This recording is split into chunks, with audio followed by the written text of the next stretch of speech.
Dustin Poirier responds to the notion that he doesn't deserve to fight Islam for the belt next. Speaking to MMA Junkie, Dustin said, "If I could pick a fight, the title fight, that's my choice. That's what I want." I mean, that's on him. I've done more in the sport of mixed martial arts than he has. I've been around a long time. I was doing this before it was cool, and I'm still here. So I'm still here doing it at the highest level, and I can beat anybody in the world. I hope he's next. Winning the title is the only thing left for me to do. I've done everything else in the sport of mixed martial arts. I've created businesses, multiple businesses. I've headlined so many cards. I've been in the UFC octagon 30 times. My family is set. I've done everything I've set out to do, but capture the title. That's the only thing left for me to do. That's what I want. After his submission loss to Marcin Tybura last weekend, Tai Tuivasa is now on a 4-fight losing streak. Robert Whittaker gives his take on the matter. He says that MMA is hard and it's not for everyone. However, despite the losses, it is for Tai. And I think what we're seeing is that the higher you rise, the higher caliber fighters you are going to be facing. And at the highest level, these guys can do it all. They can grapple, they can wrestle, they can strike. They can avoid strikes. And you really need to cover your bases, because the moment you don't, it's going to get taken advantage of. But like I said, I'm upset for Tai because I think he did look good. I think he wasn't really given the stage to shine in that fight. But mate, where does Tai go from here? What ranked? Where's Rosenstruck? He's 11 at the moment. See, I don't hate that fight for Tai. I don't hate that fight at all. I think that's a good matchup, to be honest. I think Tai had more to give in his last fight. He just wasn't given the opportunity to do it. I'm gutted for him because of that. But again, because I'm going to get blasted in comments, I am being biased. I like Tai a lot. Okay, congratulations to Tybura. Tai's a dangerous guy, and Tybura did what he needed to do to get the W. I'm biased. I'm sorry. I'm friends with him. I like You're friends with him. He's Aussie. Like, it's understandable, man. Honestly. Yeah. So, it's a harsh mistress, man. This game is hard. And it's not for everyone.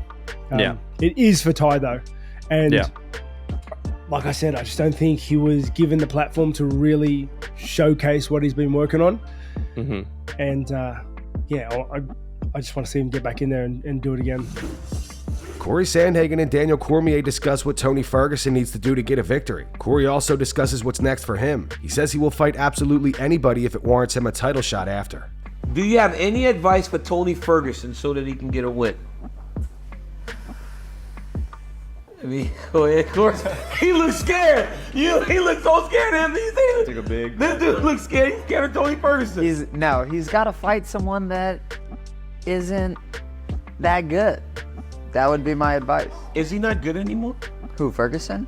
I think he's still good. I think he's just not as good as he used to be. That's my politically correct answer. Okay, they want to know who's next for Cory. I got an idea. I hope it happens. I'd like to see you and Umar Nurmagomedov. Yeah. He called you out. I think it's a good fight, and I think whoever would win would earn a title fight, no? I keep telling the UFC that if they tell me to fight John Jones, or if they tell me to fight Garry, if they tell me to fight whoever it is that they tell me to fight next so that I get a title shot afterwards, I'm okay with it. I'm going to say yes. After her unanimous decision victory over Amanda Ribas last night, Rose Namajunas says that she has some history with Maycee Barber and is down to fight her next. You mentioned Maycee Barber as well. What about that fight interests you? I think she's a savage, She's a big girl. She's strong. She's just like a bully in there, And I knew her when she was really young, and she's a lot different now.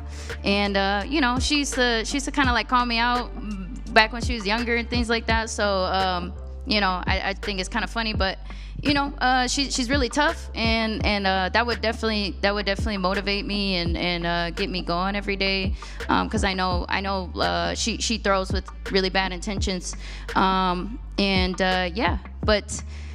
anybody else is cool too, Aaron Blanchfield and all, whoever, title, don't matter.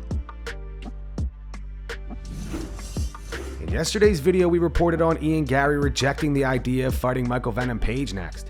Said that he had zero interest because MVP is not ranked higher than him. MVP fired back on Instagram. He posted this video.